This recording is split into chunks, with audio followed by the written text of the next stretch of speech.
Tonight on Life on the Rock, we have Jason Evert. We'll see a video about dating and much more.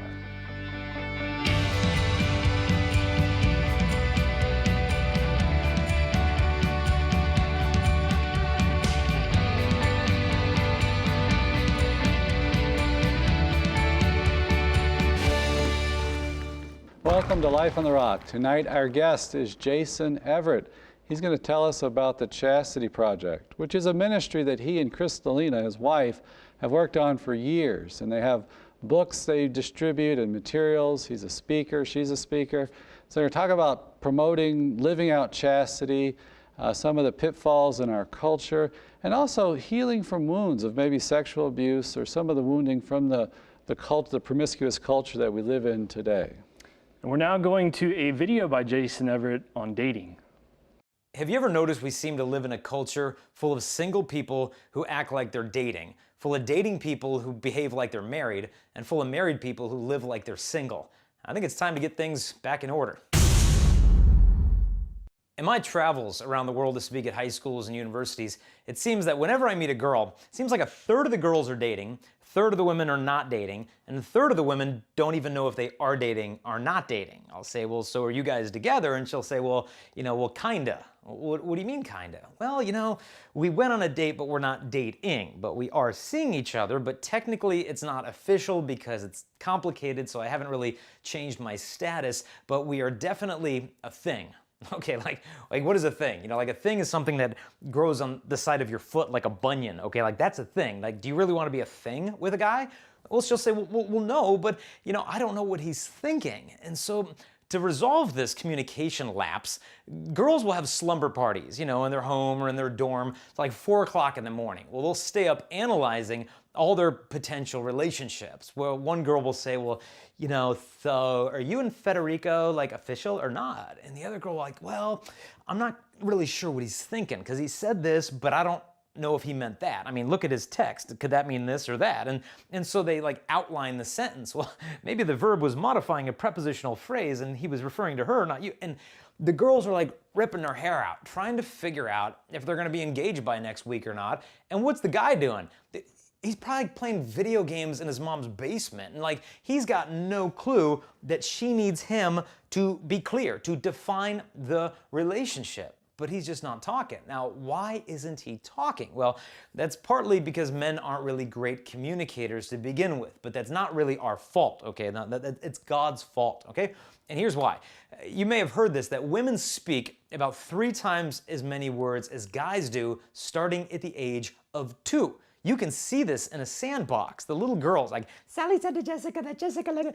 And boys aren't doing that. Boys, I mean, they got diggers, they're like, boom, boom, and pretty much it's the same discrepancy of communication abilities even well into adulthood. They say that women speak about 20,000 words a day. An adult man, it's about 7,000 words a day, which means for most of us guys, by lunchtime, we've pretty much hit our quota. In fact, they found this discrepancy doesn't begin, at 2 years old. In fact, they found National Geographic did a study of unborn embryos. They found female unborn embryos at about 6 to 8 weeks of gestation. The mouth begins to move. The male embryo, nothing of the sort is going on. I'm sure if you looked at her little nubby fingers, she's probably getting ready to text in there. Just wait until she can get out to click send. But the fact is, men just aren't great communicators. And it's partly because he might not even be thinking to begin with. In fact, I heard one psychiatrist explain that apparently they did a study of male and female brains. Apparently the female brain has a very high level of neurological activity, 24 hours a day, even when she's sleeping. They found the male brain, on the other hand, will actually go into states of hibernation, okay, while he's awake. And you girls, you know what I'm talking about. Like, these are those moments you've looked at him and he's kind of just like glazed over and you're like, honey, what are you thinking? He's like, hey, nothing. And she's like, no, you can't be thinking nothing. What are you thinking about? He's like, no, I'm thinking about nothingness right now. And she's like, well, that's impossible. Now she's suspicious. What are you not telling me? Well, I'm not telling you nothing. Well, what are you feeling right now? Well, I'm kind of hungry, I guess. But you see what's going on here? He's not thinking, he's not talking. And so she's left to wonder, Well, what on earth do I need to do to get this boy more committed to me? Maybe I should offer him that which he is least likely to reject, namely the physical. But the problem with that is this. Girls, what you win a man with is what you keep him with. If you win him with your body, you're going to keep him with your body. But here's the problem. Every woman has a body. I mean, I can't even remember the last time I met a woman who didn't have a body, okay? This is, in a sense, a repeatable asset. If you win him with pleasure, pleasure also is repeatable. He could get that from another girl, he can get it from the internet, he can find it elsewhere.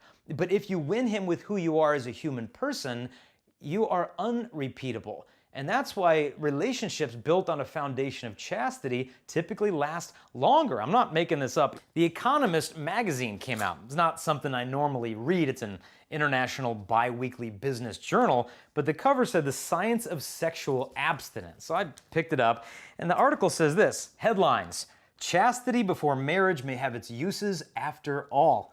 Who knew? But what happened is they studied more than 2,000 married couples, and they found that the couples who waited the longest to begin having sex, in particular those who waited until they were married, ended up having better communication, had a higher level of sexual quality in the relationship, were more satisfied with the relationship, and had a greater perceived stability of their relationship.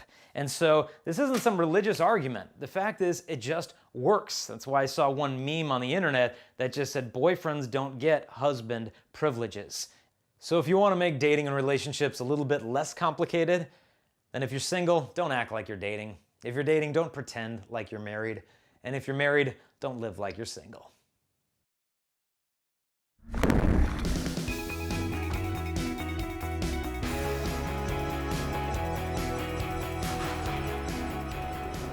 Welcome, Jason Evert, Life on the Rock. Good to be back. You've helped us so much over the years, World Youth Day and just series work at the network, so we appreciate that.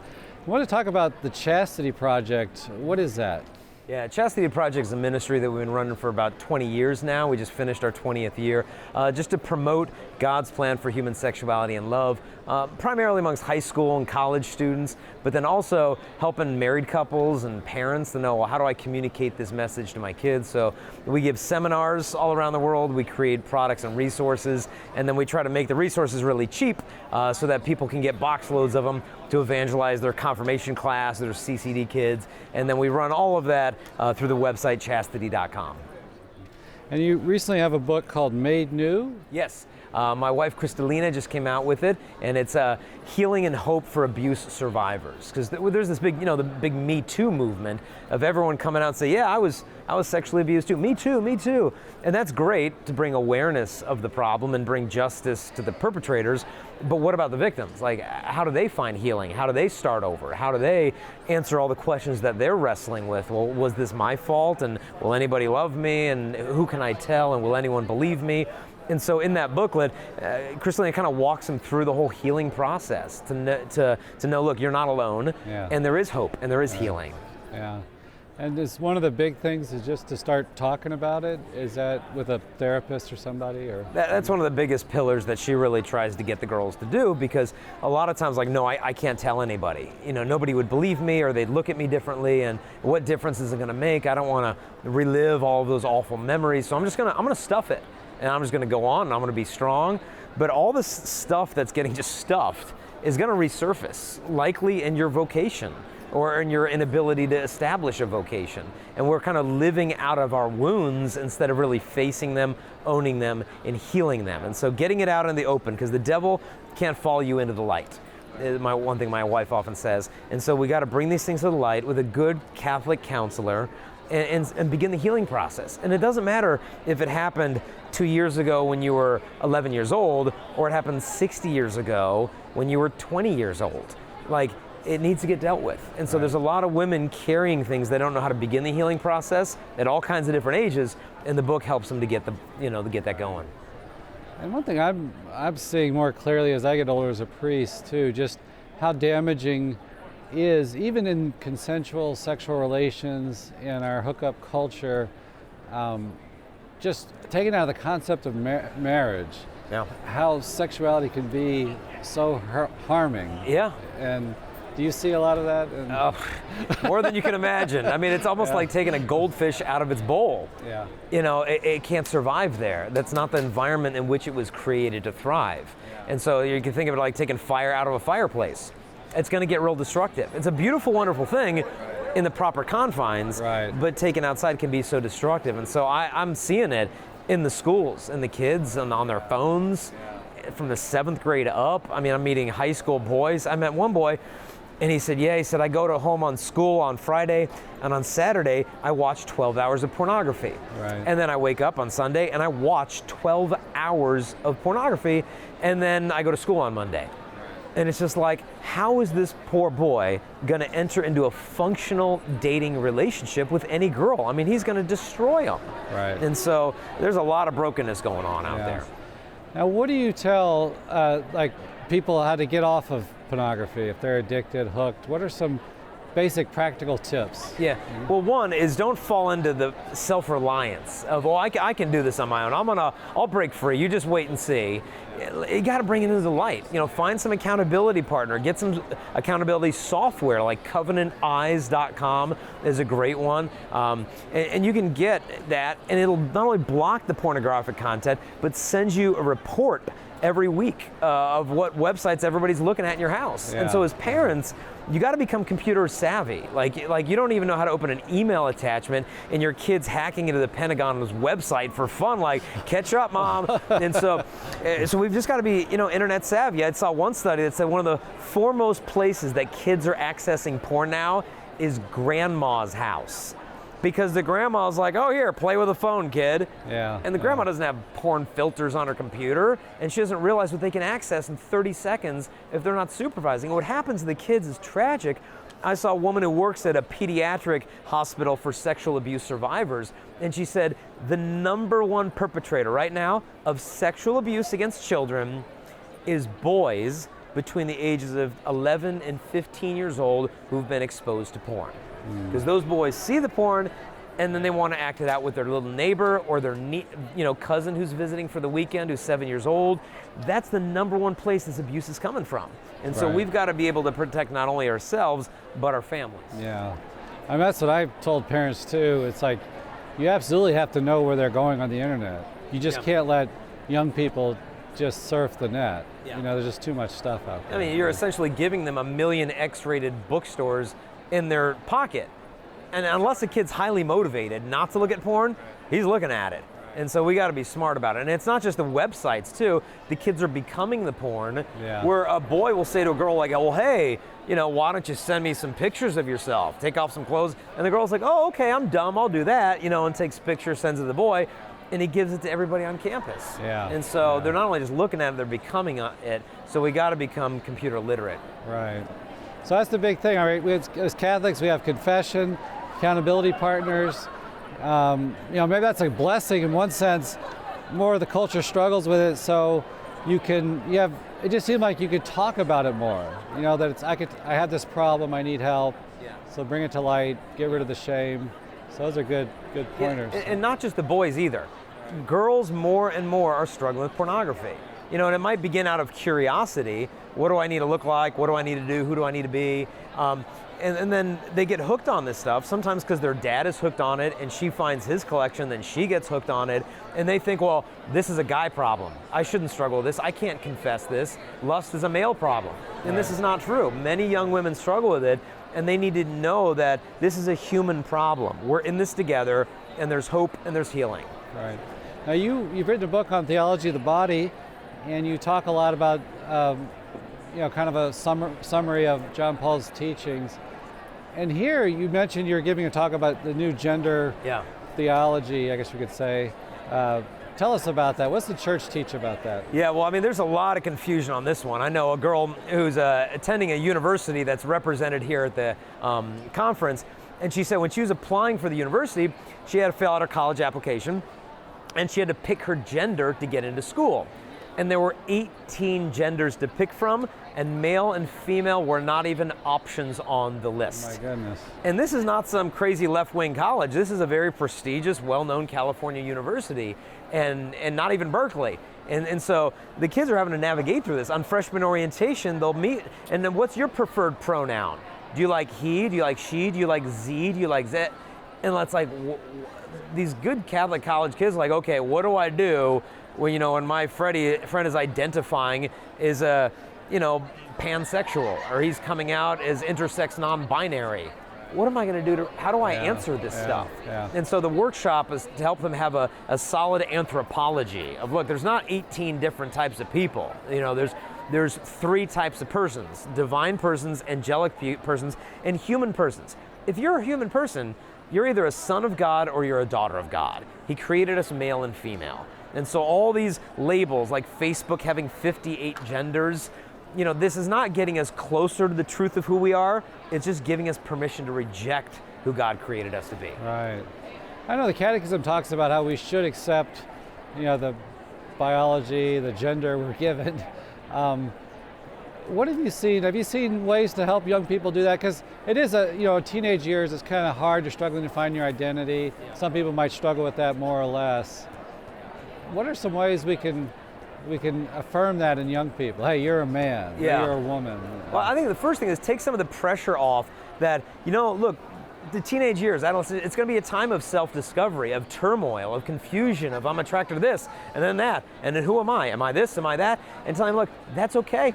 It's totally normal. It's totally healthy. It's a time of self-discovery.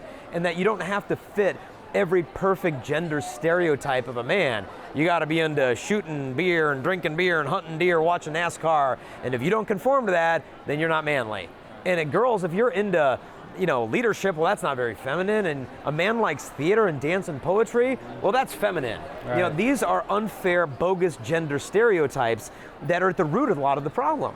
And if you got a guy who really likes theater and poetry, is he not masculine? Well, hey, John Paul II is the most masculine guy I ever met, and he was deeply passionate about those things. So we need to deal with some of these unfair cultural gender stereotypes and realize that's the problem. Your body is not the problem. Your gender is not the problem. The problem is you've been expected to live up to a stereotype that isn't realistic. Yeah. And I often think too, a good, healthy male friendship can help the guys, certainly with their fathers or with other male friends, can help, cement that identity properly in them. But, it's essential. And so many aren't getting that. They're learning their masculinity from the internet. They're learning their masculinity in the locker room, and they're trying to hyper-masculinize instead of having a father who says, son, you've got what it takes. You're becoming a man, and by his side. And when he's not around, they've got to fabricate it somewhere, and it's not an easy process. And, something I've seen too is, with our culture and media, movies, it's so aggressively pro-homosexual lifestyle that I worry about it too, just affecting people that are maybe struggling with that attraction, encouraging them to experiment. It gets more cemented in their life. Have you seen a lot of that in talking to young people? And what do you tell them about this, about the gay lifestyle? Well, the world will tell you, look, if you experience these attractions, you only have 2 options, okay? You can either hide in the closet out of fear and shame, or come out of the closet and embrace your sexual attractions as your identity. Just forget about God, the church, and the Bible, and do whatever you want with your body. So you have gay pride or gay shame. What do you want to pick? Now, most people would feel like, well, I don't want to live in shame, but I don't want to throw away with God. And what they don't realize is that your identity isn't gay. Your identity isn't lesbian. Like, my identity isn't straight. Your identity is you're a son or daughter of God. And it doesn't mean that your attractions are going to disappear, but we've got to make sure our identity is rooted in who we are, not in who we're attracted to. And so when we make sexual attractions our human identity, our life is going to get very confusing. Because what if I'm attracted to a woman who's not my wife? Like, is that my identity? If I'm attracted to a pornographic billboard, am I a pornosexual? No, your identity isn't your attractions. Your identity is you're a child of God who's loved by Him, and that your behavior can flow from your identity. And so there is a place for the church, in the church, for those who experience these attractions, and they're called to chastity. We talk about like, everybody's welcome, just build bridges. Yeah, build a bridge, but don't build a dock. A dock is when you're like, hey, you're all welcome, but we're not going to tell you what you're welcome into, to this virtue of chastity, to purity, to a life of the cross. And so we have to welcome them, but like Jesus says, does no one condemn you? Neither do I condemn you, but go and sin no more. We have to give them both ends of the dock to make a bridge. Otherwise, we're just inviting them in, but not calling them to virtue, which is what they really ultimately long for. Yeah, and you see as the culture kind of gets crazier, just how important and life-saving the gospel message is about our identity, or child of God. Not to reduce someone just to their sexual attractions. We're so much more than that, and the church affirms this in a beautiful way. But we have to always give it in a compassionate way, to preach that. You have a 14-year-old son now.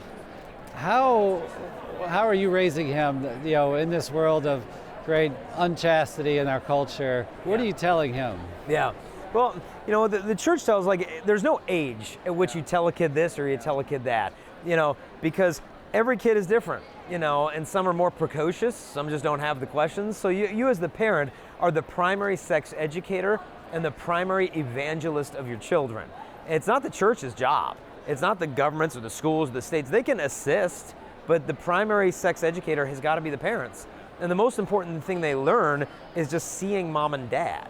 And we realize, okay, that's what needs to get healed. That's what needs to get, perfected in love there. Because if they see the way that a man and a woman should love one another, they're going to see the big picture. Yeah. If they hear it in catechism class, but they're not seeing it at home, it's toxic. And so we've got to just make sure that, okay, I need to quit treating my kid like he's the problem or that he needs to get fixed. I need to get fixed. Like a friend of mine, he and his wife have never missed a weekly date night in 15 years. And his kids are going to know how to date. The reason kids don't know how to date today is because adults don't know how to date. Husbands and wives have forgotten how to date. And that's why we have a culture of such confusion in the dating arena. Well, thank you so much, Jason, for talking to be with on us. again, Father. Thank you.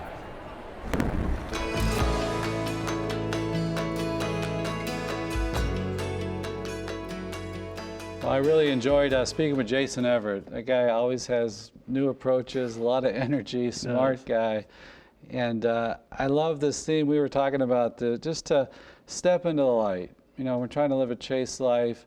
If we hide it, mushrooms kind of grow in the dark and fungus grows in the dark. We want to bring stuff into the light to be healed. And I think it dovetails well with what ministry his wife's doing, Kristalina, about healing from sexual abuse, because we have a choice of maybe just stuffing it down, not dealing with it, and we still have these wounds, and we wind up just living out of our wounds, but she challenges us, to heal, to bring it to God in prayer, maybe to go to counseling, read some books about it, to share it with others, to let some light in. Yeah, and I was even thinking, there's stories of so many saints who got out of, just problems with sexual lust and all that. And one in particular, she's a little bit obscure, but that's Saint Afra, who lived around the 4th century, but she was a temple priestess prostitute that organized all these foul plays in these temples. But she was converted and had a very radical change in her heart to serve the Lord, and she ended up actually dying for the faith as a martyr. But she came out of a lot of foul play and all that, so you can only imagine. But the power of the saints and their intercession too. Yeah. So certainly confession is part of healing, and not just trying to do it ourselves. Like if we're battling pornography or trying to be healed, if it's really got a hold of us, we're not going to do it ourselves. We need God's grace. We need His help. As Jason pointed out, maybe accountability partners to help us in our journey. And I love Kristalina's line. He quoted his wife saying, the devil won't follow us into the light. That we need to step into the light. That's our challenge. Step into the light. Go after God, who is light itself, and the devil won't follow you there. Live in that light. And that's going to mean in communion with others and sharing and opening up. And something we can never undermine either is even the sign of the cross, and making that whenever we do have temptations. And that is a very powerful defense against the devil and all kinds of temptations, but it's also a sign and victory over self-indulgence too, is to always just make the sign of the cross and do it reverently and do it devoutly. That's a good point. It's a reminder of sacrifice and Jesus' sufferings for us. Right. It's more than enough to strengthen us. And that, the Christian life is one of battle and sacrifice, of carrying the cross. And we can forget that, in our culture today. So step into the light, follow Christ, receive His grace, share with others, live in communion with others, and receive help. May our Heavenly Father shine His face upon you. May He give you His peace. May He guide you with His light. And may Almighty God bless you, the Father and the Son and the Holy Spirit. We'll see you next week on Life on the Rock.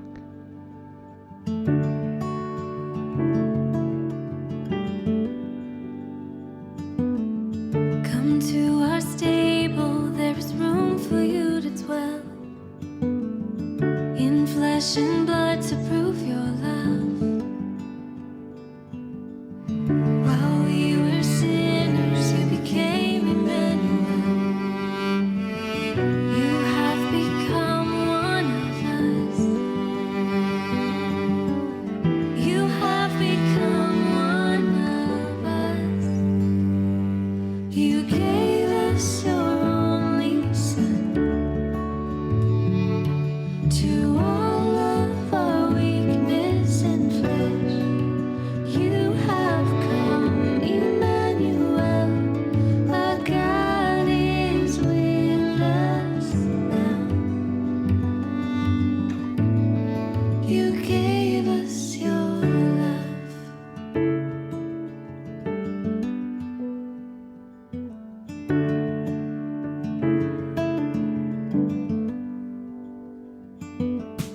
Come to our stable, there is room here in our hearts. Redeem the mess we offer you. We need a Savior, a light to shine to the dark and make it new. Your presence makes all things new. You gave us your only Son to all of our weakness and flesh. You have come, Emmanuel. Our God is with us now. You gave us your love.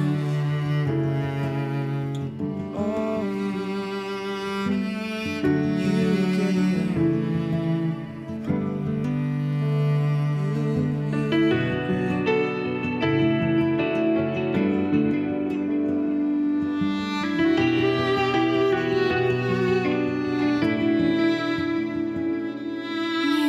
gave us the hope.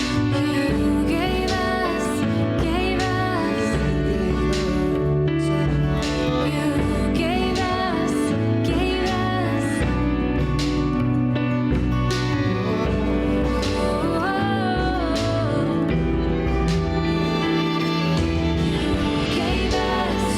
gave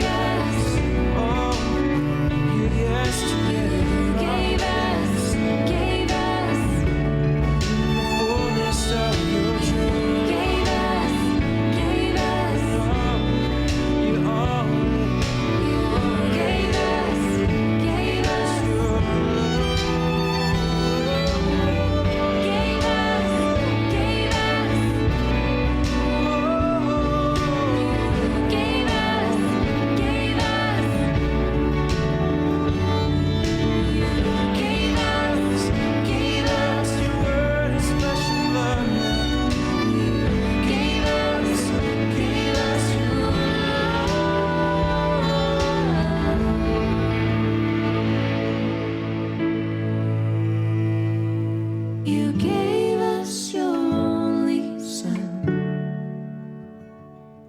to all